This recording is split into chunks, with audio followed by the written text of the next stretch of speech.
2nd District Assemblyman Vince Massio joins us to discuss some bold moves in Trenton on the legalization of marijuana. And we hear more about the advocacy for driver's license to undocumented New Jersey residents. It's all here on the next Latino Motion.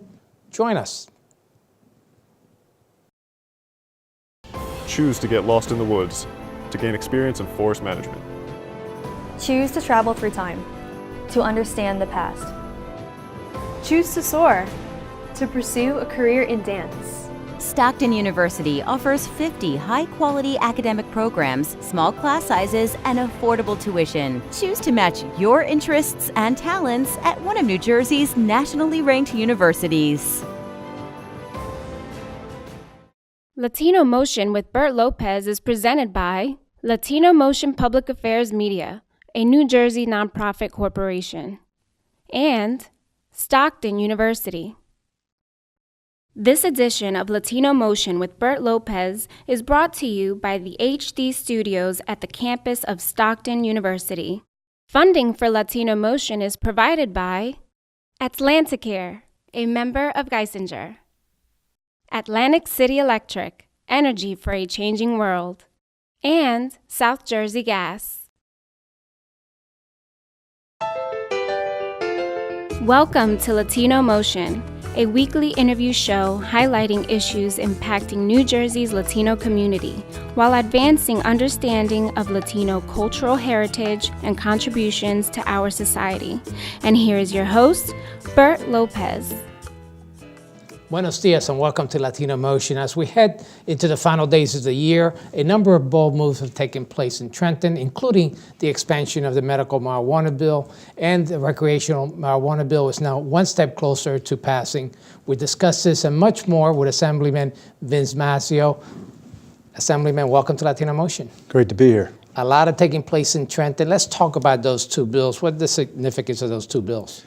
Well, the medical marijuana is very important to a lot of people, particularly to our veterans. Our veterans they come back from war, being in Afghanistan or Iraq, and it's hard for them to segue into the public life.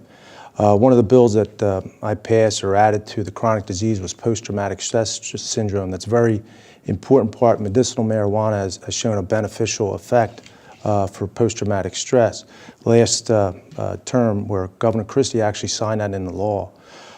As you know, Governor Christie wasn't really a big fan of medicinal marijuana. It made it tough for many people to get medicinal. There were a lot of limitations in that bill, so this expansion really removes some of those limitations? Yeah, it makes it more expansion as far as what the chronic disease list is Crohn's disease, other cancers, post-traumatic stress, I said. So it'll be a real benefit to people who really need it. Particularly, there's been studies done about people who are on opiates and painkillers that possibly medicinal marijuana will be a better alternative for them. So is this the final step for that bill, or is there still more to come? Well, there's still come. I think the medicinal part is already through, but the part that is always added on is from the administration part is the added chronic diseases and things of that nature. And there's also, I don't want to get too technical here today, but the cannabis part, it's very, if you will, you don't get high from it, but it is good for the effects of things like epilepsy and things of that nature. And so we're seeing a lot of our New Jersey residents coming back and migrate back to New Jersey and using the medicinal marijuana for whatever medical reason. And a lot of them are children who have epilepsy. They were moving out of state, so hopefully this will be beneficial to them. Now, the recreational marijuana bill is a different animal altogether. There's a lot of issues associated with that. I understand it moved on to the next phase. What is that phase? It went out of the Appropriations Committee, the Senate, and it was actually a joint committee, the Senate and the Assembly today. Recently it was sent out of the committee.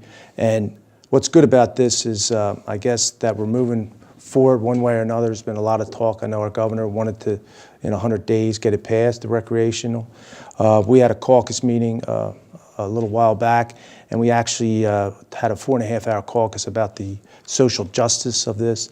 There's 3 to 4 times as many people of color get incarcerated when they get pulled over for marijuana and people in jail. And we want to make sure in this bill that the social justice is looked at, and also the economic part of it, which is a 12% tax for recreational, which goes to the state. I do want to talk about that social justice issue. We're going to take a quick break. We'll be right back with more Latino Motion.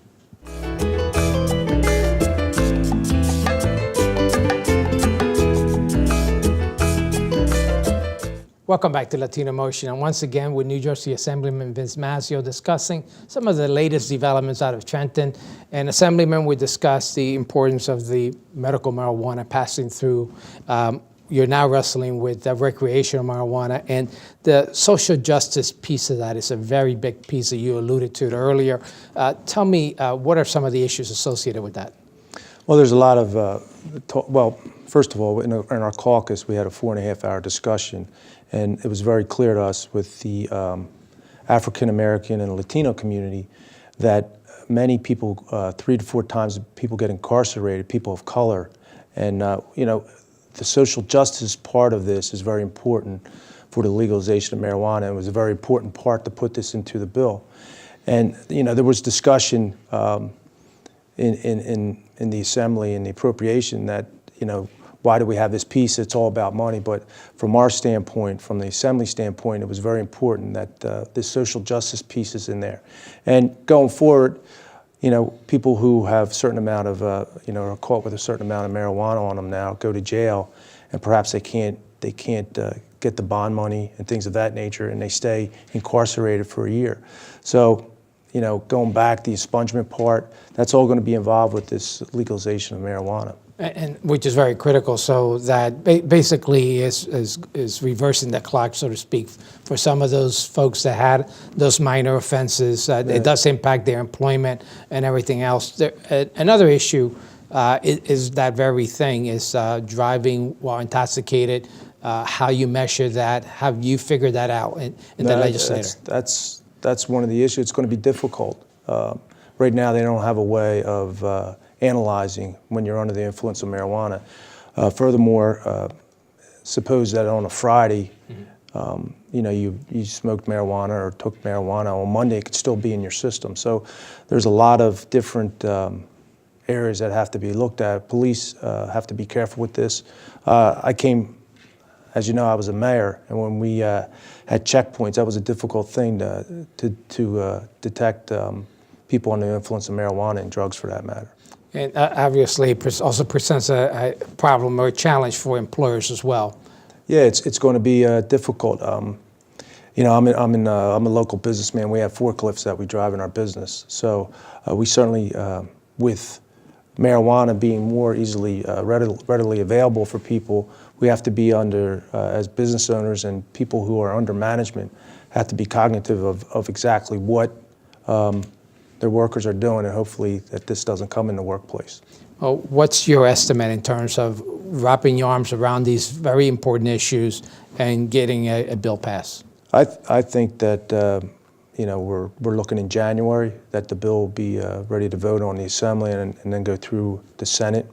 It'll probably be on the governor's desk in I would say February at the latest. The budget this year actually anticipated some revenue from the marijuana legalization of marijuana. So this is why I think they're pushing a little bit harder, and it's going to be done pretty fast here. And Assemblyman, I know you have a lot of other issues that you're also monitoring and looking into. We're going to take a quick break and we'll discuss some of those. We'll be right back with more Latino Motion.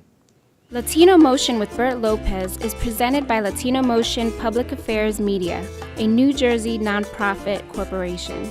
Join us online at www.latinomotion.tv. Find us on YouTube, Facebook, and Twitter. We encourage your comments and contributions for show topics. Welcome back to Latino Motion. Assemblyman Vince Mazzio is back as we discuss other areas of interest that the Assemblyman is working on. And Assemblyman, I know that when Governor Murphy was campaigning, one of the things that I heard him say was that he was in favor of supporting issuing of driver's license for undocumented. And I understand there's been some movement in the legislation right now. It's at play. Tell me a little bit about that. Yeah, well, my understanding is just at the introduction. The bill has been presented. A couple of my colleagues in the Assembly have put it forth to say that it's an important issue. We have two factors that really bring it to light. It's the public safety. We have many people who use public transportation, and they can't drive to work here and from. So there's a crime aspect to that leaving a bus late at night. Also, you have the fact that a lot of people take their kids to school. They're walking the streets. Maybe they could drive if they have to walk a far distance. And I certainly think that public safety one's a big one, because obviously you do have people driving without license. This will obviously enable them to have that security and get insurance, get the registration of those important documents. And we do have two guests that are going to talk more in depth about that subject. I want to just move on to some of the shared services efforts that you've been engaged in. Well, a lot of the shared services that I started actually when I was a mayor and councilman. We did a shared court. We shared our chief of police with Northfield and Linwood in Atlantic County. Right now I'm working on a bill that I've been doing in 3 sessions, but you always get pushback when you want to make change. County tax assessor. One example I have to give is Brigada. They way back when it was $171 million. They had a tax appeal to give back to Atlantic City government, had to give back to Brigada. They settled on $71 million, but as you know, Atlantic City, because of these large tax appeals, because our valuations went down, it caused a debt that they couldn't handle, and they almost went bankrupt. So my idea is do a county tax assessor where we have money on the table. It's the engine of many towns, making sure that our valuations are 100%, where you don't have these tax appeals and what they call revaluations. One example, when I was mayor in Northfield, it cost us $400,000 just in my town in Northfield to do a revaluation. When you have a county tax assessor, it constantly keeps it at 100%, and you don't have these massive tax appeals, and it's just and these revaluations, which cost millions and millions of dollars. So I'm looking forward to move this forward. I am the chairman of state and local government in the Assembly. Hopefully to get that in December passed through my committee. We only have 1 minute left. Tell me about the opioid, some of the work that's taking place at the state level. Well, one of the areas it took me 2 sessions actually to do it was to regulate sober living facilities. Many people go to treatments and they only could go there for a couple weeks. It's not enough time. They have to get it, and they go back into the environment where they become an addict again. So sober living, they go into a safe place where there's other people who are recovering. And what I did was we regulated. There were some bad players out there in these sober living homes. So what it is, they have to follow criteria of making sure that it's a safe place for people who want to get treatment can go there in sober living. It's a very serious problem, and I'm glad you're addressing it in that fashion. Thank you so much for sharing this information. It was great to be here. Audience. Thanks for having me. And we'll be right back with more Latino Motion.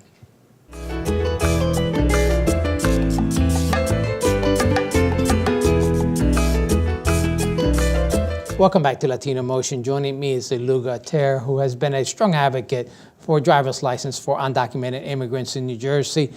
Welcome back to Latino Motion. It's great to have you once again. It's my pleasure to be here, Mr. Lopez. It's always a pleasure when you invite me down to talk about something that's dear to my heart. Well, you heard the Assemblyman talk a little bit about the bill that is taking some traction now in Trenton, and I know you've had a long history with that. Tell me about it. Well, the bill that was introduced in January, I love the name because it was called Safe and Responsible Drivers Act. Because I think those are the two things that are important when we talk about driver's license for people who are undocumented, is do we have safety on the road for every driver, every New Jersey driver, safety, but also be responsible, making sure the car is properly registered, properly insured. But I think those are the two things, being safe and responsible drivers on the roads of New Jersey. And I think that's one of the reasons why I'm pushing for this, because we need safety and we need people to be responsible about their driving activities in New Jersey. Let's talk about some of the activities you've been engaged in and the organization you're working for to help motivate the legislators to pass this bill. Sure. Well, as any advocate group, we've been involved with making phone calls, visits. We've been, really addressing the issue and also educating, because part of being an advocate is to educate the community the importance of why we are pushing this law. And so we've made an attempt to spend a lot of time on educating our Spanish-speaking communities particularly about the process of what it takes to pass the legislation. And we've been confronted this year with something very interesting because there was a bill introduced in January. It was given to committee, and that bill is going to die in committee. And so because Annette and Assemblywoman Annette and Senator Cryan decided to just develop a more comprehensive, all-inclusive bill that was introduced, and I am so excited because Senate Majority Senator Teresa Ruiz has already published it on the web. She is endorsing it. So I'm excited about something we've been asking for years. And we heard that these legislators are finally doing it. That the governor has indicated that he wants to see this pass. Well, the governor has been very transparent from day one. He supported as a candidate. He supported within 100 days of him being elected, and he was supported by appointing a Sue to the Commissioner of Motor Vehicles, who has already prepared all the technical things. Because she as a commissioner, she has to prepare the technical things behind the background of how to make sure that these licenses are prepared, are correct, and the issuing is done correctly, and the people that have it know how to use it. Let's talk about, we got 30 seconds, talk about your organization and how they could reach you. Okay, Licencias de Conducir para Inmigrantes in New Jersey, I can be reached on the web. We have one of the largest Facebook presence, over 22,000 members who follow us, because we're doing education. Advocacy and education is important, and that's what we are doing out there. So you can contact me through Facebook. I have one in Spanish and one in English. You can follow us and get very much informed of what's going on. All right, we're going to talk a little more details about the dual system, if you will, with our next guest. Thank you so much for sharing this information, joining us here on Latino Motion. We'll be right back with more Latino Motion.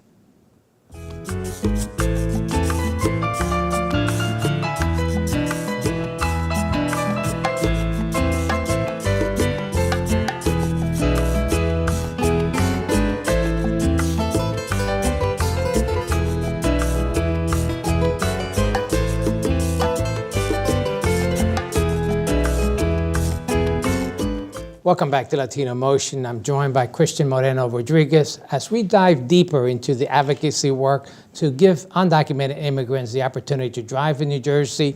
And Christian, I know you've been an organizer locally in Atlantic City, and now you have a new job and essentially doing the same thing. Tell me about that. Yes, sir. Thank you for having me, Mr. Lopez. So I'm the new South Jersey community organizer for Faith in New Jersey, and we are a statewide nonprofit that works with faith leaders and directly impacted folks on various human justice issues and social justice issues at the local level. And so we connect these communities with the legislative process, and we advocate for certain legislation. And obviously, the driver's license for undocumented is a big piece of what you're doing right now. Yes, of course. So Faith in New Jersey is part of the New Jersey Alliance for Immigrant Justice, and together we're working on the Let's Drive New Jersey campaign. And this campaign has, since 2015, has been advocating for not just the introduction, but the passing of legislation that would allow New Jersey residents the opportunity to drive without fear and indignity. I do want to get into a little bit of the technicalities in terms of what you really are asking. Yes. So New Jersey is required to adopt a real ID system, which is a federal system for driver's license. Right. But the bill that's being introduced right now really is a two-tier system. Yes. Tell me about that. So the new bill that's being introduced is A4743 and S3229. And basically what this bill does is allow New Jersey to be in compliance with the Federal ID Act, the Real ID Act of 2005, but it also creates a two-tier system of driver licenses so that New Jersey is still in compliance with the federal requirements, but at the same time making sure that the most vulnerable communities here in New Jersey still have access to a standard basic driver's license and can still fully participate in the economy. So that real ID is pretty stringent, and not everyone, not just undocumented, but there's other folks that may not be able to get that for a number of reasons. Yes, so the purpose of the Real ID Act is to, for example, allow folks to enter federal buildings or to fly domestically within the United States. But unfortunately, one of the consequences is that many communities are left out of the Real ID and would be unable to qualify for that. And the type of communities I'm talking about, Mr. Lopez, not just undocumented immigrants. I'm talking about the homeless people all throughout New Jersey that don't have all those stringent requirements. I'm also talking about victims of domestic violence that, for unfortunate reasons can't have access to the documentation, transgender folks, sir, members of the LGBT community, many different communities that unfortunately just don't have those documents up to date and would, if it were passed now, would be unable to drive. So the state ID, which is the basic state ID, not the real ID that's required by the federal government, Yes. will be issued here in New Jersey if this law passes, Right. and therefore you have the opportunity to drive. Right. So many other states already have a two-tiered system, including Colorado, Connecticut, Maryland, Utah, and here in New Jersey we would like to implement that as well, because this two-tiered system, a standard basic ID, driver's license, sir, would still require the New Jersey proof of residency, proof of identity, and the basic requirements, but it would be only a state-issued ID, and so folks wouldn't be able to use it for, to fly domestically, or wouldn't be able to enter a federal building. But that's okay, because these folks with the state-only ID can still drive in peace and drive with dignity. If someone wants to get involved with your efforts, who should they contact? Yes, so please check out our websites and check out all our links. We are part of the Let's Drive New Jersey campaign, and so you can check us out on Facebook as well as the New Jersey Alliance for Immigrant Justice, and we have all the information there. Right now we are urging everyone to get involved, to help us call with legislators, and to really help move this bill forward. Thank you so much for sharing this information. Unfortunately, that's all the time we have. Unfortunately, yeah. Thank you for joining us once again here on Latino Motion.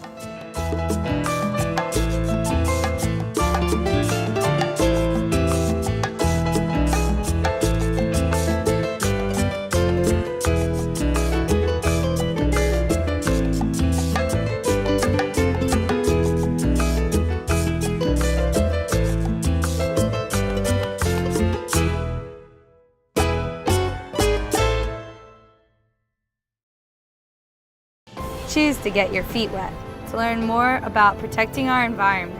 Choose to read minds, to understand the human brain. Choose to get your hands dirty, to create a masterpiece. Stockton University offers 50 high-quality academic programs, small class sizes, and affordable tuition. Choose to match your interests and talents at one of New Jersey's nationally ranked universities. Funding for Latino Motion is provided by Atlanticare, a member of Geisinger.